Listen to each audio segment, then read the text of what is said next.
Easter, why the resurrection is the most important truth in the world. On Easter, Christians celebrate the resurrection of Jesus Christ. That much is clear. What is not clear to many people, however, is what the resurrection means to Christians and why we would make such a big deal of it. The resurrection only makes sense if we first understand what the Christian gospel is. In the ancient world, the word gospel was a media term referring to the announcement of an important or happy event. Christians adapted the word to refer to a world event they consider the most important and joyful. What is the Christian gospel? It is the good news that, at a certain point in this world's history, God became present to us in the man named Jesus, who we can know, love, and serve. Through Jesus' incarnation, God taking on flesh, life, and ministry, death and resurrection, he defeated the worldly powers that oppress us, and made a way for we who are sinners to live in unbroken fellowship with God who is holy. The Christian gospel is a factual statement. You can believe it or not believe it. But as Christians, we believe that it is not merely true, it is the most important truth in the world. It is one that we cannot relegate to the private dimensions of life, it radiates outward into our public speech and actions. It cannot be hidden within the four walls of our churches, we must make it known to the world. In fact, immediately after he rose from the grave, Jesus appeared to his followers and gave them a command that Christians call the Great Commission. In this commission, he reveals three powerful truths about the resurrection. 1.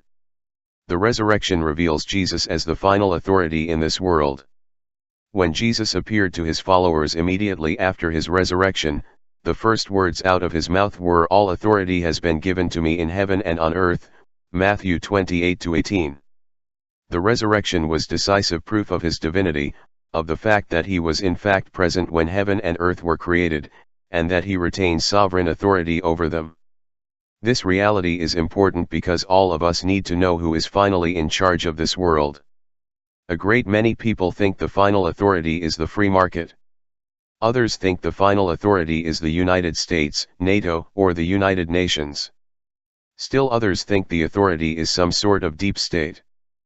But none of these entities are final authorities. Jesus is the sovereign authority and greatest power in public life, he is the authority against which even the largest governments and coalitions are ultimately powerless. 2. The resurrection compels us to tell the world about Jesus. The second thing Jesus told his disciples is that they should tell the whole world about his crucifixion and resurrection, and invite them to follow him. 2. Matthew 28:19-20a. If it is true that Jesus is the world's final authority, and that through the cross and resurrection he has overcome the evil powers that seek to control us, then for us to refrain from telling the world about him would not only be a crime toward humanity but a collusion with the evil powers. We must not collude. We must be witnesses of his resurrection. Our witness must be prophetic, a declaring to the world that Jesus is Lord and the world's reigning powers are not. Our witness often will need to be sacrificial, just as Jesus ministered as a homeless itinerant teacher. We must be willing to witness from a position of cultural weakness rather than power, and in the face of disapproval instead of applause. Our witness should be humbly confident. We should be confident because we work in the service of the world's final authority, and we should be humble because we are only servants. 3. The resurrection reminds us that world history will end on a joyful note. Matthew 28-20b. The third and final thing Jesus told his followers is, "I am with you always, even to the end of the age." Matthew 28-20b. In effect he was saying, I will walk alongside of you as you bear witness, and, always remember that at the end of the age, I will return to set the world aright. I will establish a worldwide kingdom in which justice will roll down like the waters, in which my authority will be recognized, and in which people from all nations, ethnic groups, and social classes will live together in peace, love, and unity.